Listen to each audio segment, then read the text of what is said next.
Salut à tous, je suis ici aujourd'hui pour vous ouvrir mon cœur, pour vous raconter une histoire qui me hante jour et nuit, un fardeau si lourd qu'il me consume et me laisse dans un tourment que je ne peux plus porter seul.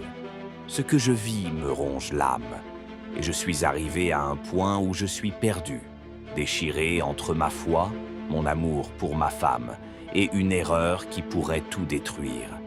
Écoutez-moi attentivement, et si vous pouvez m'aider avec vos idées, je vous en supplie, partagez-les avec moi. Mon histoire est celle d'un homme de Dieu qui a succombé à la faiblesse humaine, et je suis maintenant prisonnier d'un secret qui menace mon ministère, mon mariage et ma paix intérieure. Je suis un pasteur, pas n'importe quel pasteur, mais un ministre de musique, un serviteur de Dieu, dont la voix porte la louange et la consolation aux âmes brisées. Je suis marié depuis 8 ans à une femme que j'ai aimée dès le premier jour, une femme ambitieuse, une banquière dévouée à sa carrière. Nous vivons à Lagos, au Nigeria, une ville grouillante où les opportunités côtoient les tentations. Avant notre mariage, nous avions une vision claire, une vie où nous élèverions nos enfants ensemble, présents l'un pour l'autre, partageant amour et responsabilité. Nous en parlions souvent, assis sur le vieux canapé de son petit appartement à Yaba. Elle, avec ses rêves de carrière, moi, avec ma passion pour la musique et mon appel divin. J'étais alors un jeune ministre, travaillant sous l'égide d'une église, pas encore maître de mon propre ministère. Elle faisait des petits commerces, des boissons comme le zobo et des plats à emporter qu'elle vendait aux passants. Ce n'était pas une affaire florissante. Un jour, elle gagnait bien, le lendemain, elle rentrait avec presque rien. Mais nous étions heureux. Nos revenus étaient modestes, mais notre amour était riche et nous avions 2 enfants, un garçon et une fille, qui remplissaient notre maison de rire et de chaos joyeux. Avant notre mariage, nous avions discuté de tout, coparentalité, présence pour nos enfants, équilibre entre travail et famille.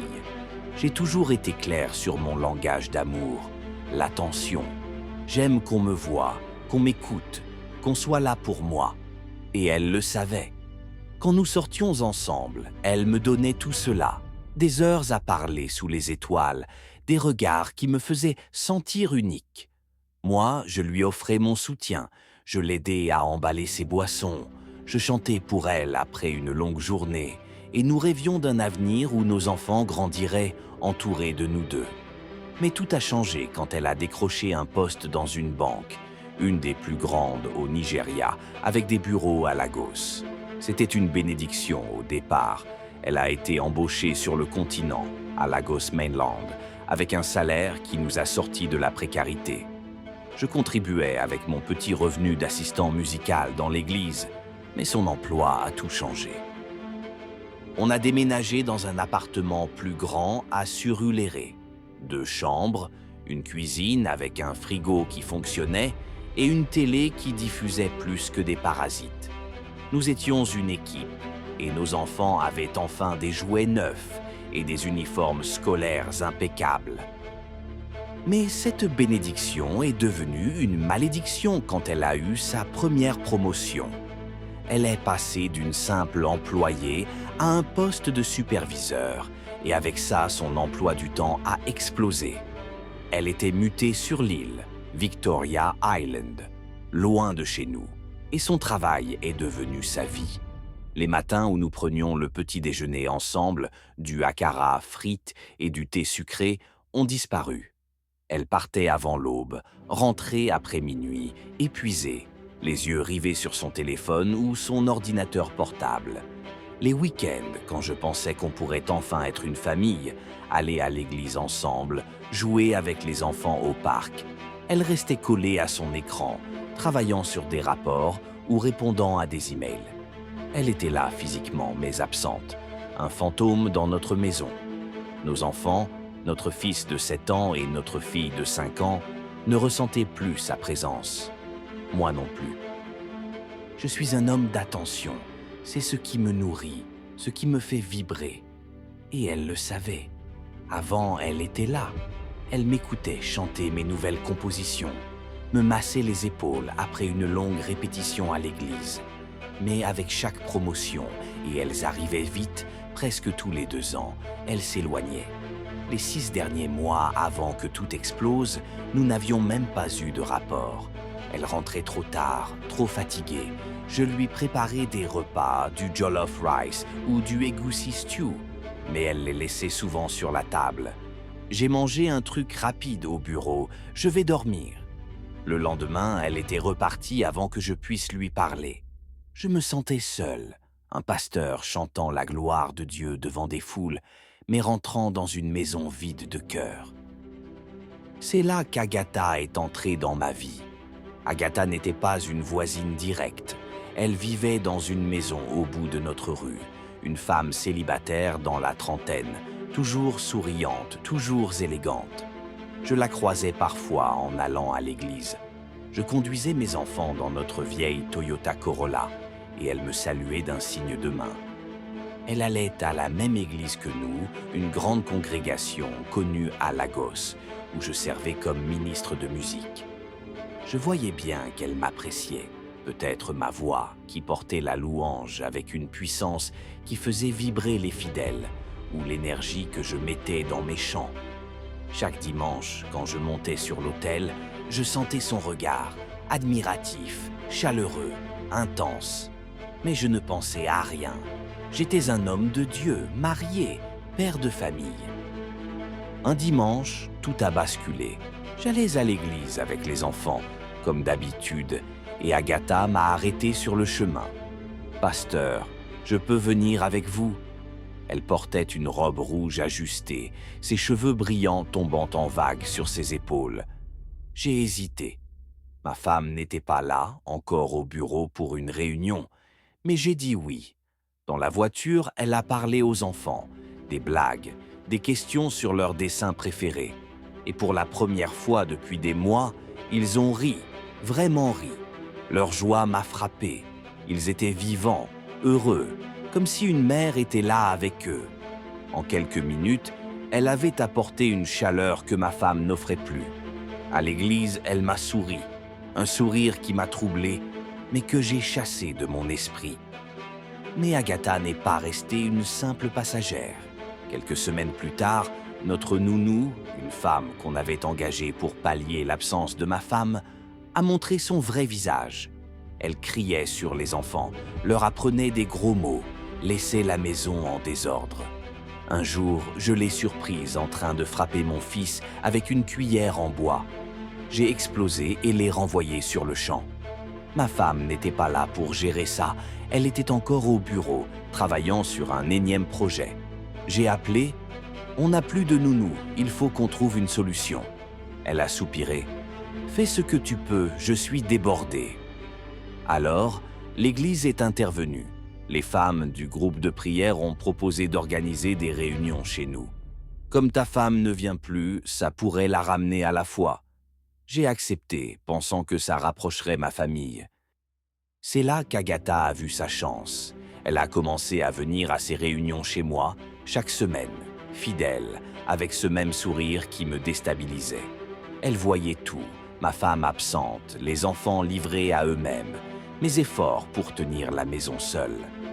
Elle remarquait mes silences, mes sourires forcés, ce que je portais à l'église pour cacher ma tristesse. Je suis un ministre de musique.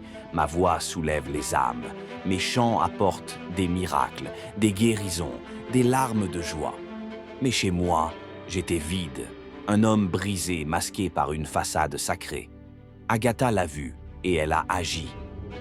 Un jour, après une réunion, elle m'a dit « Pasteur, je peux aider avec les enfants, les emmener à l'école, faire leurs devoirs, gratuitement, pour l'amour de Christ. » J'ai hésité. Une femme célibataire chez moi, mais elle a insisté. Les chrétiens sont là pour s'entraider. Innocent, j'ai dit oui, je voyais une sœur en Christ, rien de plus. Elle a commencé à venir. Chaque matin, elle prenait les enfants pour l'école. Chaque soir, elle les ramenait, les aidait avec leurs devoirs. En une semaine, ils étaient transformés. Ils riaient, me serrer dans leurs bras, me parler sans peur. Leur joie me frappait, ils retrouvaient une mère en elle, une présence que ma femme avait abandonnée. Puis elle a commencé à cuisiner. J'aime les bons repas, un défaut humain, une faiblesse de la chair. Ma femme cuisinait bien avant, mais depuis ses promotions, je mangeais des plats froids ou des restes réchauffés. Agatha, elle, allait au-delà. Du jollof rice parfumé, du egusi stew riche et épicé, des morceaux de poulet frits qui fondaient dans la bouche. Elle me servait avec un sourire. « Pasteur, mangez bien, vous travaillez dur pour Dieu. » Je me disais, c'est juste de la gentillesse. Mais chaque plat était une tentation. Elle cuisinait mieux que ma femme, et je ne pouvais pas le nier. J'ai parlé à ma femme avant que ça dérape. Cette femme est trop présente, ce n'est pas normal. Elle a ri. C'est une sœur en Christ. Elle aide. Il n'y a rien de mal. Elle ne voyait pas, ou ne voulait pas voir, le vide qu'elle laissait. Agatha, elle, était là, toujours là. Elle était belle, une silhouette sculptée, des courbes qui attiraient le regard, une démarche qui troublait mon âme. Je suis un homme de Dieu, oint par l'esprit, mais je suis aussi un mortel. Du sang coule dans mes veines, pas de l'eau bénite. Pendant 3 mois, j'ai résisté. Je détournais les yeux, je priais sous la douche, je chantais des psaumes pour chasser les pensées. Mais pour combien de temps?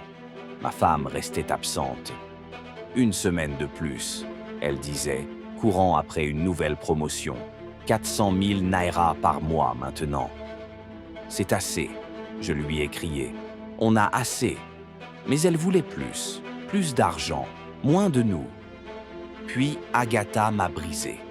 Un samedi, j'avais une sortie avec les enfants. Un centre commercial, une journée en famille. Ma femme a appelé. Réunion importante, je ne peux pas venir. J'étais fatigué, seul encore. Agatha s'est proposée. Je viens avec vous.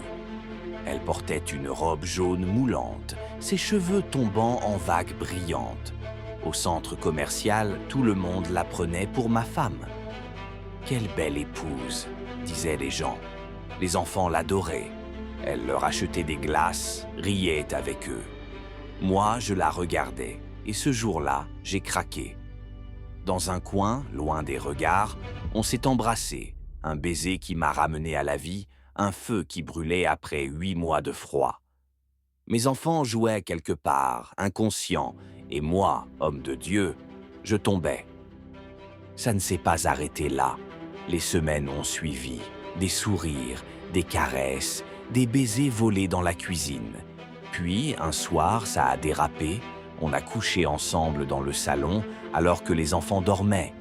Ma femme rentrait tard, ne voyait rien, elle mangeait les plats d'Agatha, se couchait, repartait. Moi, je devenais accro. Agatha était là, douce, disponible, me donnant ce que ma femme me refusait. Je continuais à chanter à l'église. Ma voix portait toujours la puissance de Dieu. Les miracles coulaient encore. Mais dans mon cœur, je savais que je péchais. Mon esprit me criait d'arrêter, mais mon corps disait oui. Puis, il y a 2 mois, Agatha m'a annoncé « Je suis enceinte ». Mon monde s'est effondré. Elle a arrêté de venir à l'église. Moi aussi, j'ai raté des dimanches, prétextant des excuses bidons. Je l'ai confrontée. Qu'est-ce qu'on fait? Elle a pleuré. C'est toi. Je n'ai personne d'autre. Je savais que c'était vrai. J'étais le seul. J'ai dit « avorte ». Mais en moi, une voix hurlait « tuer un bébé après l'avoir conçu hors mariage ?» 2 péchés au lieu d'un. Je suis perdu. Ma femme ne sait rien, l'Église non plus. Je veux Agatha hors de ma vie, mais cet enfant est le mien. Je pense à la faire partir loin, un appartement quelque part, qu'elle accouche en secret. Mais même là, la vérité finira par éclater. Je suis venu ici pour demander de l'aide. Ne me jugez pas trop. Je suis un homme de Dieu, mais un mortel. J'aime ma femme, son rire me manque, ses yeux qui me voyaient avant tout ça. Mais elle m'a laissé seul, et Agatha a rempli ce vide.